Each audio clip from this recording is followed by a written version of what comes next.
Imagine a government just spending millions upon millions of dollars.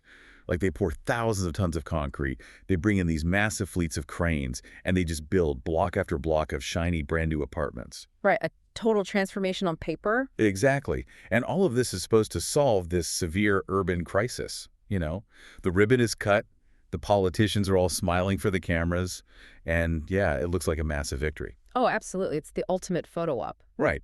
But then, like a decade later, someone actually looks at the data, like the real numbers, and realizes they didn't fix the city at all. Yeah, not even close. They just built a nicer-looking gangland. So welcome to this custom deep dive. We put this together specifically for you because we know you have this like intense curiosity about how complex large-scale systems operate in the real world. And maybe more importantly, why those massive systems sometimes fail so spectacularly, despite, everyone having the absolute best intentions. Yeah, exactly. Hmm. Because the gap between the glossy architectural rendering of a project and the gritty daily reality of how it actually functions on the ground, that's where the most valuable lessons are. And the source material we're pulling from today is, it's an absolute masterclass in exploring that exact gap. Oh, completely. We have our hands on this really fascinating document from 2025. It's titled The City Doctor's Audit Memo. And it's just this comprehensive, honestly unsparing look at the urban renewal of Colón. Which was a massive real-world initiative that ran from 2012 all the way to 2025. Right. And to give you some context on the source itself, this report was prepared by Mariano Bernardes. He operates under what's called the City Doctors Framework, which is associated with the Kaufman Center think tank. And also the International Society for Societal Performance, or the ISSP. Yeah, the ISSP. And their analytical framework is just incredibly rigorous. They don't just look at like whether a building is standing, they look at whether the society inside it is actually functioning. Which is a crucial distinction. So our mission today is to use this audit to explore a really profound question. Why doesn't building thousands of new homes automatically fix a broken city? We're going to decode the audit's radical blueprint for a systemic recovery. But before we get to the solution, I have to give you the hook from this memo. Yeah, it's a gut punch. It really is. It's just a damning conclusion.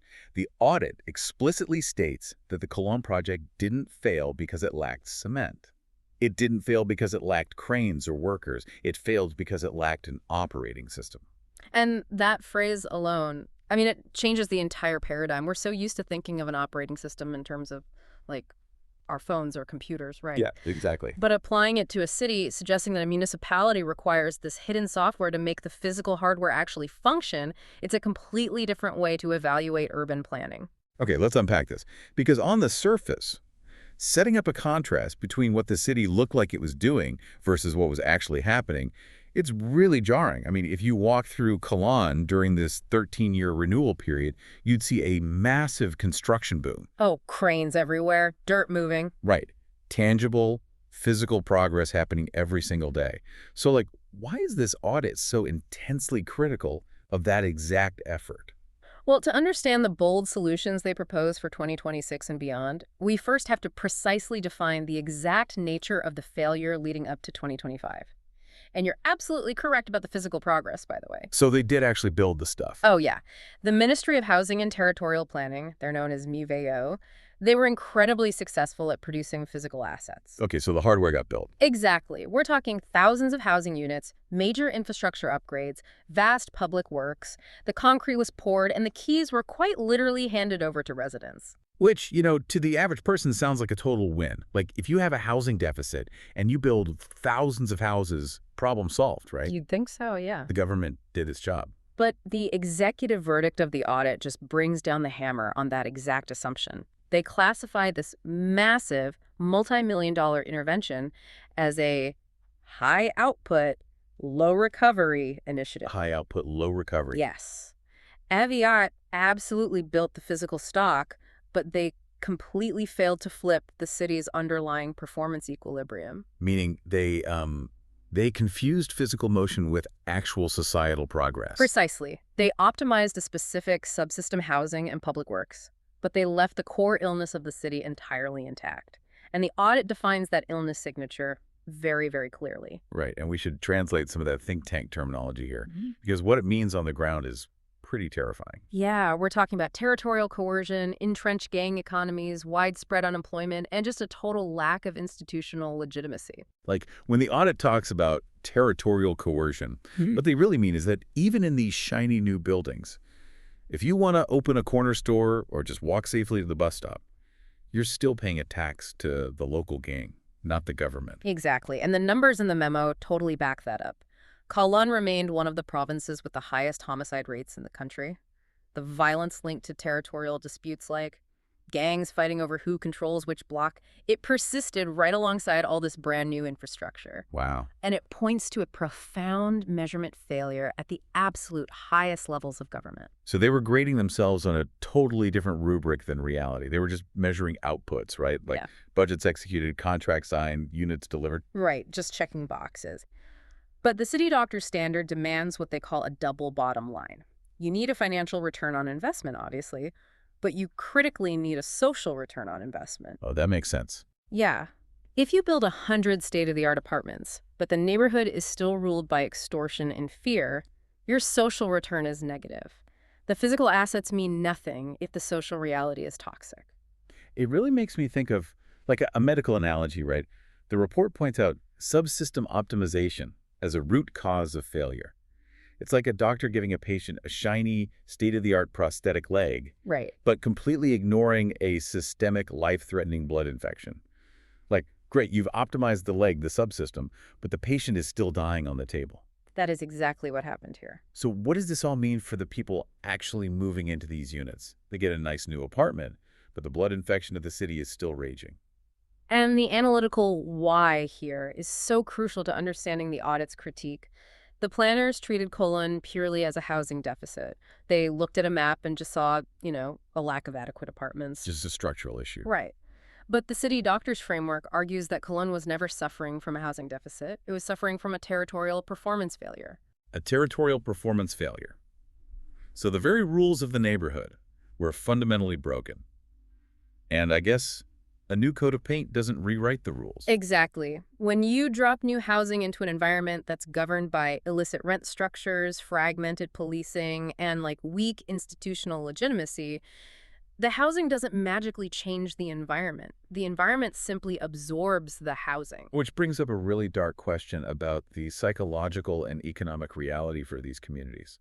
Like, if giving people brand new homes didn't actually improve their lives, what happens to a neighborhood when the physical environment changes, but the economic reality just doesn't? Yeah, and the audit identifies this phenomenon as a total absence of economic substitution. Okay, break that down for us. So the city doctor standard requires that whenever a state intervenes in a highly compromised territory, it must actively replace criminal rents with lawful income ladders. You can't just displace the gang with a police raid. You have to actually replace the gang's economy. Exactly. You have to give the teenager who was acting as a lookout a legal way to make the same amount of money. Right. But because MyViot only delivered physical assets and they didn't build credible legal earnings pathways alongside that housing, the new territories inevitably just reverted to the old rules of survival. Because people still need to eat. Exactly. And the audit uses a brutally descriptive phrase for the result here. It says, these new developments quickly became vertical slums with concrete walls instead of tin. Vertical slums with concrete walls instead of tin. Wow. That is haunting. It really is. You've upgraded the building materials, but you haven't changed the human condition at all. And that failure is directly tied to the absence of what the audit calls an earned stability contract. In a functional system, the city doctor's framework demands a fair deal between the citizen and the state. Right. But in Colón, a pure subsidy logic completely dominated the intervention. Meaning the government was just giving the housing away without really asking for anything in return? Right. The housing wasn't linked to workforce participation. Skills certification wasn't tied to the right to live in those new units. Access to public services wasn't conditional on basic civic performance. Okay, hold on. Let me just play devil's advocate for a second here, just to make sure we're exploring this impartially. Sure, yeah. I'm reading this critique, and I'm thinking about the grim reality of extreme poverty. Like, if I'm a single parent living in a tin shack with a leaky roof, and the government offers me a safe, concrete apartment for free, I mean, I'm taking it. Of course. Even if it relies on the subsidy logic. Yeah. So Isn't shifting a citizen's dependency from a violent, unpredictable gang to a reliable government transfer program at least a little bit of a win? Isn't depending on the state a much safer stepping stone? Well, what's fascinating here is that the audit vehemently argues no, it is not a systemic win at all. Really? Why not? It might feel less immediately violent in the short term, but unearned subsidies fundamentally fail to generate civic legitimacy. But if the government is giving me a house, shouldn't I, be grateful and respect a government more? You'd think so, but dependency wasn't structurally reversed, it was just redirected. Without an earned stability contract, without linking that new housing to workforce participation or educational requirements, the territory remains essentially lawless. Oh, I see. It's just lawless in nicer buildings. When the state acts merely as a passive provider of free assets, rather than an active partner demanding civic duty, the state totally fails to earn authority in the eyes of the residents. Right, because there's no mutual respect. Exactly. The gangs still control the social fabric and the daily rules of the street, while the state is basically just paying the rent. Man, I see. It's a passive relationship rather than an active partnership. By just giving the assets away unconditionally, the state threw away the leverage it desperately needed to actually change the culture of the territory. Precisely. They're subsidizing the status quo of poverty and coercion, just making it slightly more comfortable. And that leads to the natural next question. How does a multi-million-dollar government initiative overlook something as fundamental as jobs, safety, and civic duty? Yeah, and the audit points the finger directly at the structure of the bureaucracy and the election cycle itself. Which introduces us to this great phrase, single ministry logic. Yes, the entire massive urban renewal of Colón was dominated almost exclusively by one single ministry, MIVOT. The housing ministry. Right, just the housing ministry. So it's like trying to build a car, but only the tire department gets any funding. You might end up with great wheels, but you have no engine, no steering wheel, and no brakes. You aren't going anywhere. Exactly. If the underlying disease is a territorial performance failure, a single ministry is entirely useless. You need a cross-ministry operating system. You need security forces, labor departments, housing authorities, and education boards all acting together in lockstep. But, as the audit heavily implies, bureaucracies hate sharing power, and they absolutely despise sharing budgets. Right. And then layer the timeline issue on top of that bureaucratic mess, because the audit highlights political cycle fragility. Oh, this is huge. This massive urban renewal wasn't some embedded multi-decade governance architecture meant to outlast elections. It was merely the pet project of a specific political administration. Which is the fatal flaw of so many large-scale state interventions around the world. Here's where it gets really interesting to me. Okay. Think about the physical materials being used. We are pouring concrete and setting steel that is literally engineered to last a century, right? Right. The building will stand for 100 years. But the social programs, the cross-agency cooperation, the funding that actually makes that building a safe, thriving place to live, that barely survives a single 4-year political term. It's an insane mismatch of timelines. It really is. And treating social infrastructure as a short-term political campaign tool practically guarantees its long-term failure. An administration wants a photo op.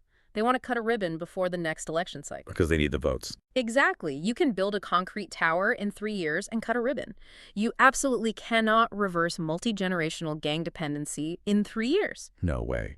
The audit warns explicitly that you cannot build your way out of a social performance collapse. Which brings us to the pivot.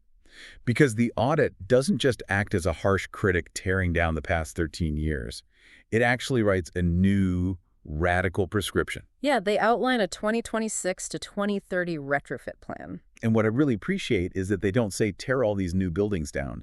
They say the massive investment from 2012 to 2025 isn't lost, but it must be immediately repurposed. Repurposed from mere construction stock into active social performance infrastructure. The physical buildings are already there. The hardware is installed. Now the government needs to finally install the operating system. Right. And the audit outlines a very aggressive, deeply logical 4-phase plan to do exactly that. So if the old government just threw houses at the problem without measuring the crime rate or the economy, how does this new blueprint actually force accountability? Like what happens on day one? So phase 1 is the first 100 days. And this is entirely about resetting the baseline standard of reality. They propose publishing what they call a Colón mega scorecard. And this scorecard is entirely focused on that double bottom line we discussed earlier, right? They're no longer just measuring tons of concrete poured. Right. They are measuring the homicide rate, they're tracking the prevalence of extortion, they're actively looking at youth employment figures, the school-to-work transition rate, and local enterprise formation. They're finally measuring the social reality. Ugh. Because, if you can't measure it, you literally can't fix it. Exactly. And alongside that scorecard, in those first 100 days, they demand the establishment of a city doctor's steering cell. Which directly attacks that single ministry logic problem. Yes. This cell legally forces housing, security, labor, education, the local municipality, and the Port Authority to sit at the exact same table. And they have to share a unified